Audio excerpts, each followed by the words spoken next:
Because here's militant atheist Sam Harris is so smart, and I love Daniel Dennett and Marcus, so we need the first step out of that. What's the first step for you out of that?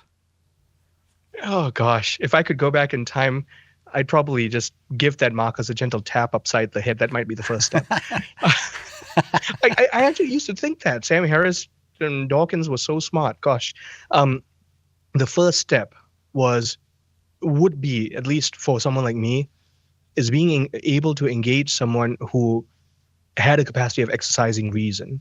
And that means the foundational laws of logic, non-contradiction, principle of identity, the excluded middle, starting from there, and then being able to engage things that are, once I came to the notion of objective truth, I also had to necessarily come to the realization that for something to be truly objective, it cannot be sustained by an ever-flowing culture. Because basically the argument of Harris and Dawkins is that our morality is dictated by cultural norms. Actually, it is objectively not true. Murder has always been murder. And those places that practice various kinds of murder create exclusions for the general rule of murder. For example, cannibalistic tribes will not cannibalize their own. They'll cannibalize other tribes because there's a kind of sacred dignity of the lives of their own members. When I understood that, reason told me that there must be a transcendent source of my objective truth, objective goodness. Now, at the first level, Aristotelian metaphysics, which is natural theology, will tell you that you can call this God, the fullness of being that holds all things in existence, who is also the fullness of truth and of goodness, right? So there's a kind of impersonal reality to at least understanding that, being a natural theist. Jefferson was at the lowest level a natural theist. One can function virtuously that way. And this is lost, Cy. This is completely lost. I taught high school for 6.5 years. I can tell you, our young people are growing up without even a capacity of understanding that natural reason is capable of engaging conversations of objectivity, truth, and virtue. So I would say that would be a solid starting point. And it is incumbent upon parents from a young age to study that you may lead your children that way. That's really why I learn everything I learn. It's so that my son and my daughters have a fighting chance for their souls in their faith in Christ. But then what really happened was my conversion experience happened on May the 20th, 2008. I was tricked into going to a charismatic prayer meeting in a Catholic church, no less. I was trying to convince these two Catholics to leave their faith.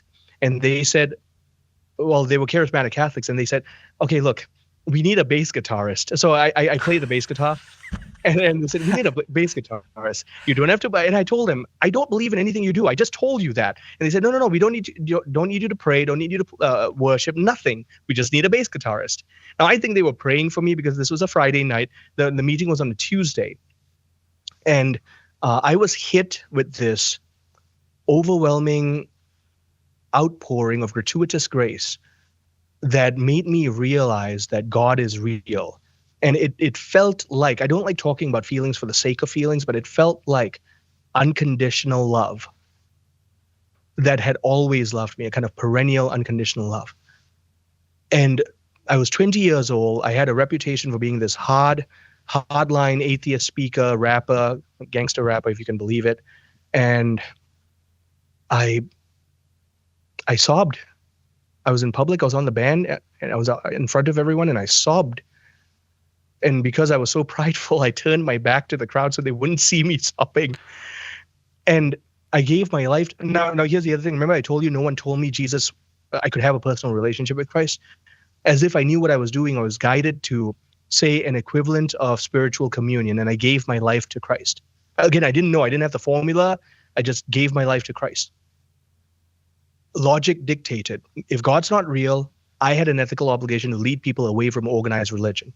But if God is real, then all the reason I had studied, like this true personal God is real, all the reason that I had studied showed me that he is the only transcendental truth that mattered.